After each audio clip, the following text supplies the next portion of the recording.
Olá, bem-vindos ao Conversa Pública. Eu sou o Herbert Mouzinho. Este programa é transmitido pela TV Boas Novas e também pela Rádio Boas Novas FM 105,9 em Cabo Frio. No programa de hoje vamos falar sobre cinema com a estreia do filme Canane Eu Sobrevivi. Esse é um documentário de média-metragem que conta a história de uma sobrevivente de tentativa de infanticídio, que é uma prática, infelizmente, ainda muito comum em algumas tribos indígenas brasileiras. Bom, nosso convidado é o responsável pela obra, o cineasta João Luiz de Oliveira. Olá, João, é um prazer recebê-lo aqui no Conversa Pública. Prazer, Web. Para mim também é uma alegria estar aqui, compartilhar desse meu novo trabalho e dessa questão que é tão importante falar sobre ela, né? Claro. Eu gostaria de começar então, já, digamos assim, com a pergunta que eu imagino que seja a mais importante. Qual a mensagem que você pretende passar com esse média-metragem? A mensagem é que essas crianças precisam sobreviver. Elas têm direito à vida. Não há necessidade de que elas sejam mortas por conta de tradições e de questões culturais.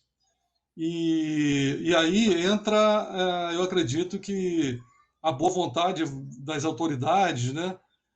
Por exemplo, a lei Moadi, que é o projeto de lei, já está há mais de 10 anos no Congresso, né? Passando por comissões de discussão e tal, enfim. E aí foi aprovado na Câmara em 2015 e foi para o Senado. Se essa lei ela é aprovada, ela vai criar políticas públicas para que essas crianças sejam socorridas, para que agentes de saúde, educadores, possam conversar com essas etnias que ainda praticam infanticídio e dizer para elas que, de agora em diante, o governo se compromete em receber, facilitar a, a vida dessas crianças, o resgate dessas crianças, tratamento médico, adoção, se for preciso, entendeu? Então, o meu objetivo com o filme é, de fato, despertar esse debate na sociedade para que não só a lei seja aprovada, a lei Moadi, mas que as autoridades que têm a ver com a questão da proteção dos índios e tal, façam alguma coisa prática, né, nessa área do infanticídio. E que também algumas etnias possam assistir o filme e ver o exemplo lá da Kanani Hakani no filme e de outros exemplos que eu dou no filme, de crianças que foram resgatadas e que estão vivas, estão bem, estão felizes, alegres, e que eles também se conscientizem e descubram entendam que não precisam matar suas crianças.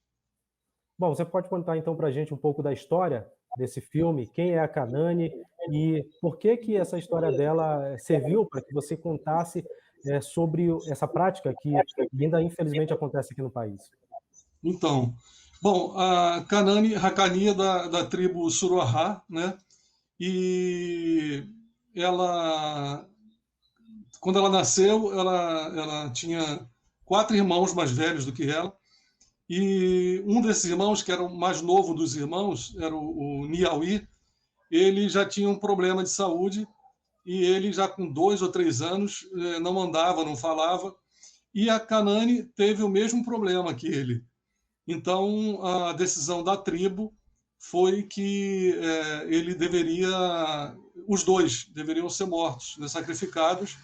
Que aí tem várias questões lá de superstição, de questão social, de peso para a própria tribo, para a família, porque eles não vão crescer, não vão caçar, enfim. Bom, e aí eles cavam um buraco, né, e enterram o Niauí. E, e depois eu fazia a mesma coisa com ela, chegaram a bater com ela um facão nela, no rosto dela, ela desmaiou, ela tem uma cicatriz no rosto, e o documentário mostra isso.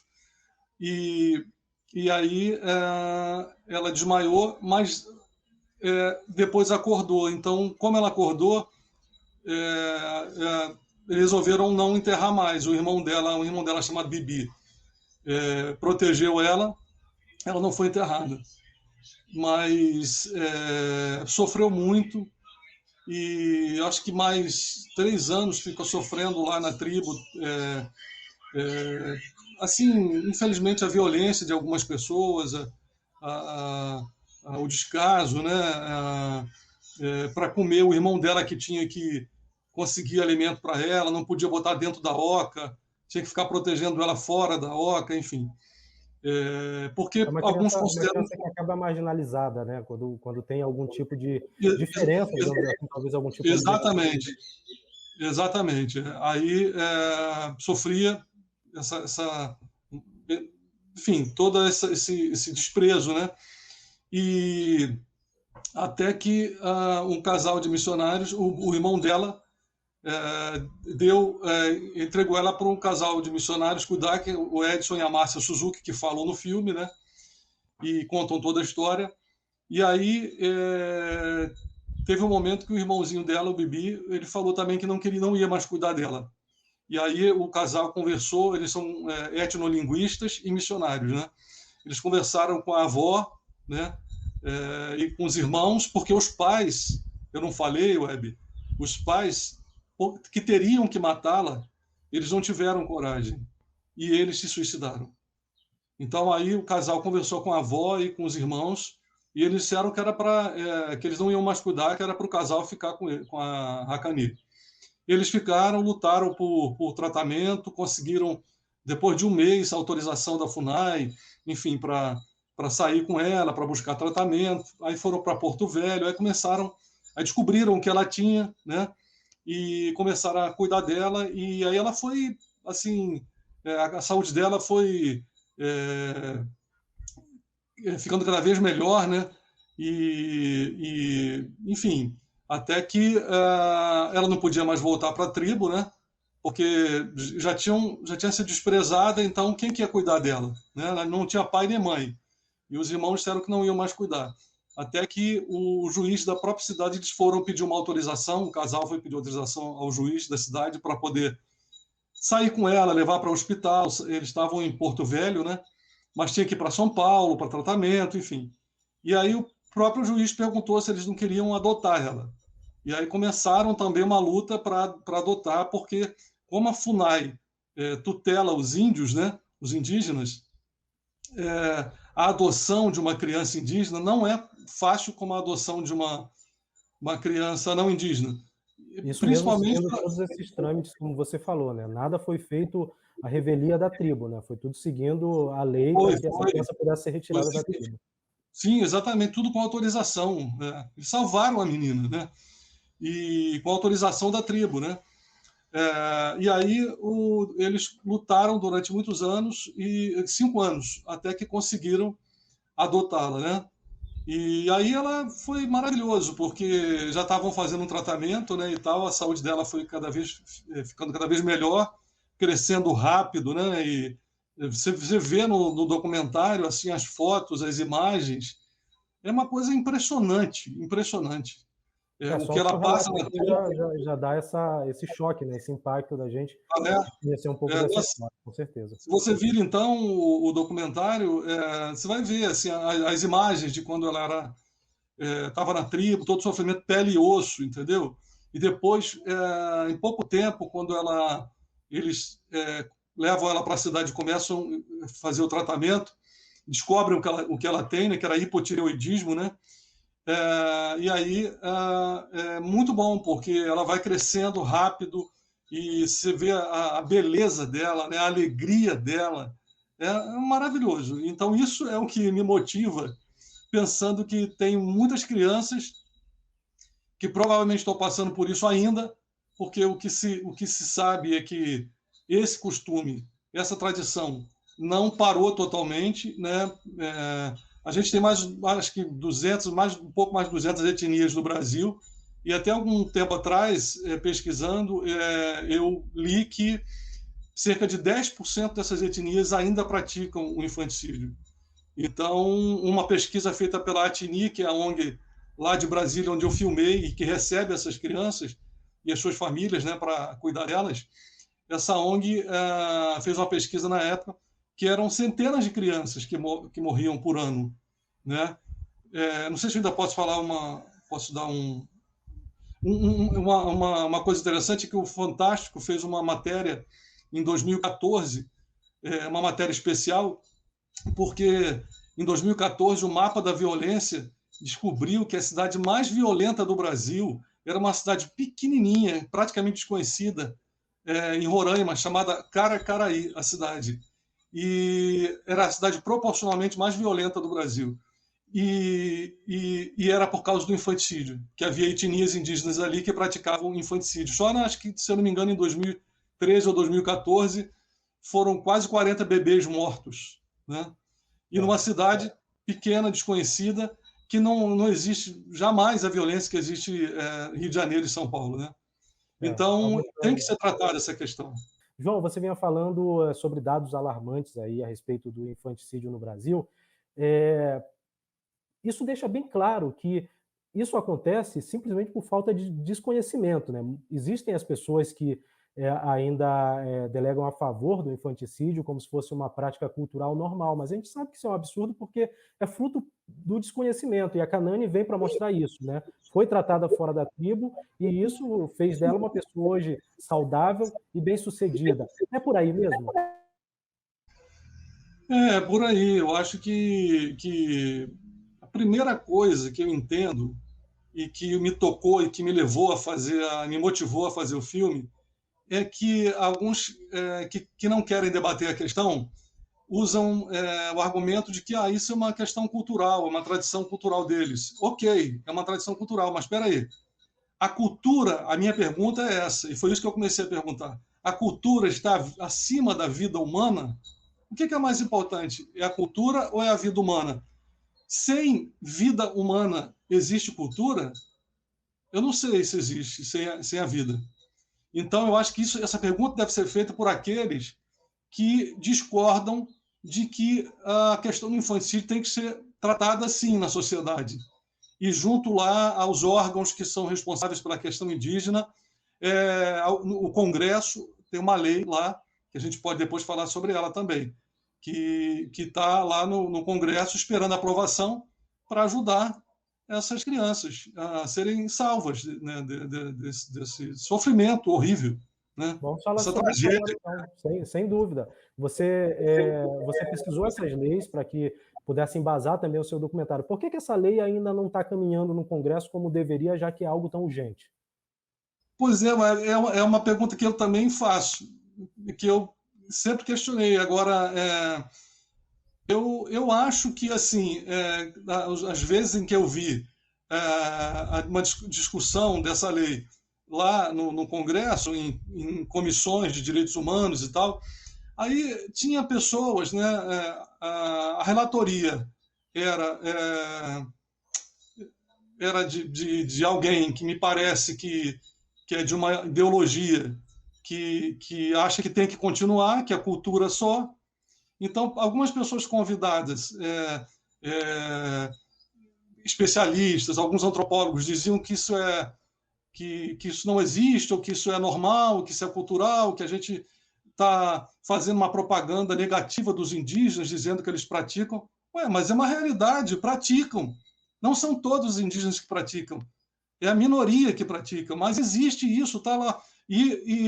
Normalmente nessas comissões, Web, nessas discussões, os indígenas iam e levavam crianças que tinham sido salvas do infanticídio, crianças que foram desenterradas, como o Amalé, que foi desenterrado por uma indígena.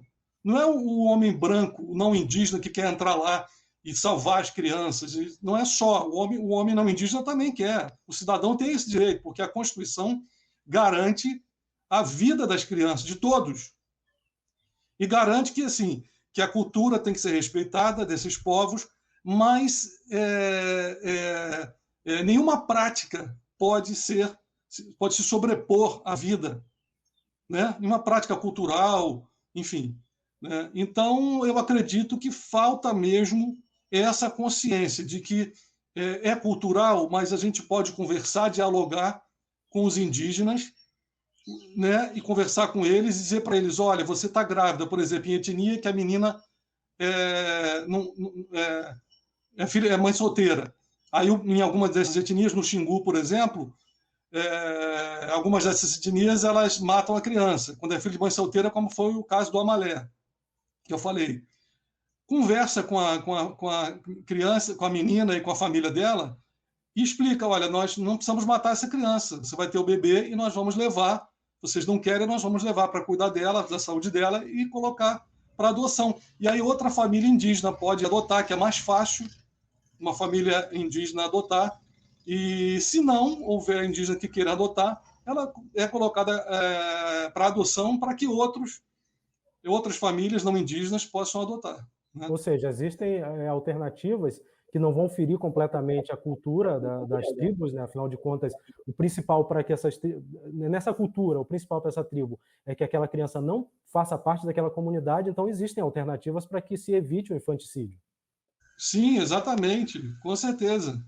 Eu tenho certeza disso, de que existem alternativas e que esses indígenas não vão ficar, não vão ser desaculturados, não vão ficar traumatizados, porque uma criança que nasceu na tribo deles foi levada para ser tratada, para continuar viva, para ser feliz, né? Trazer alegria para o mundo, é isso que as crianças fazem, né? E é interessante que em algumas entrevistas que eu fiz, algumas dessas crianças que foram salvas e adotadas ou por indígenas ou por não indígenas, depois que visitaram a tribo, é interessante a reação da família.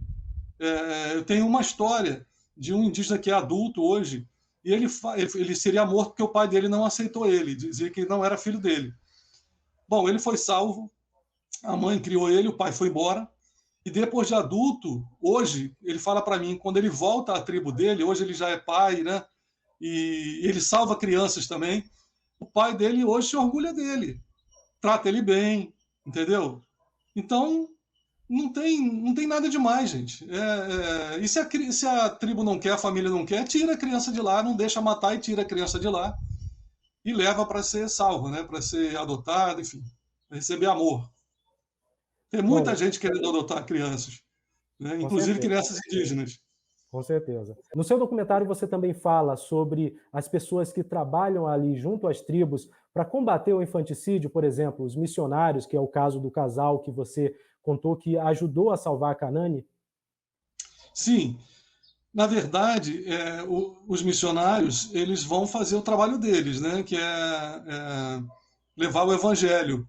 Mas normalmente todo missionário ele ajuda na área de saúde, na área de educação, né? E em tudo que a tribo precisa, ele está disponível para ajudar em tudo. Então, o que acontece é que o missionário, imagina como é alguém que entrou numa tribo para levar vida, né? O que Jesus traz é a vida, né? E aí ele vê uma criança sendo morta ou na iminência de ser morta. É muito triste, né? Alguém que entrou ali para levar vida, né? Aí dá até para pensar que Jesus também seria vítima do infanticídio, né? Quando Herodes mandou matar os bebês, não é isso? Aí você pensa, a Bíblia mostra várias, no Antigo Testamento, em outros momentos, outras passagens, em que Deus condenou, sempre condenou no Antigo Testamento, pessoas que sacrificavam seus filhos, inclusive a Deus, a Moloque, enfim. Né? Então, esses missionários não podem ficar omissos diante disso. Né?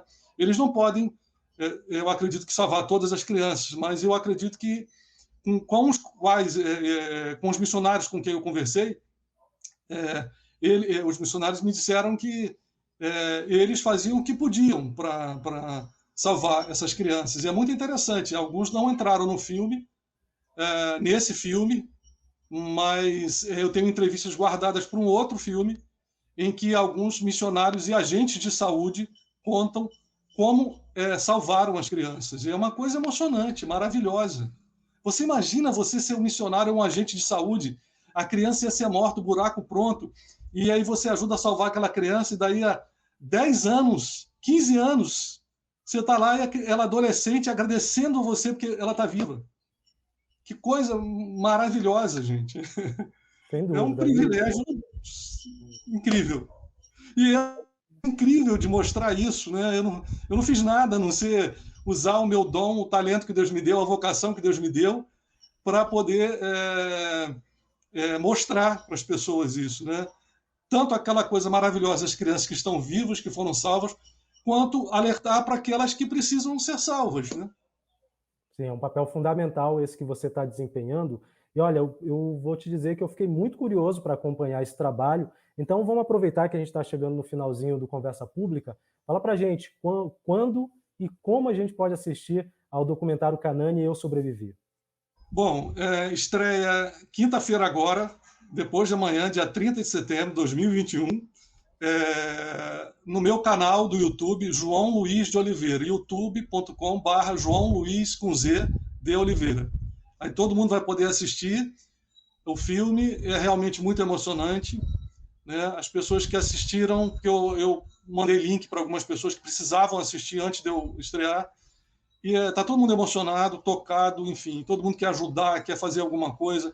Então, quinta-feira agora é o dia, eu também estou na expectativa, estou emocionado, enfim, para ver isso aí. E aí que, se você puder se inscrever no canal e divulgar, porque não é só um filme para entretenimento.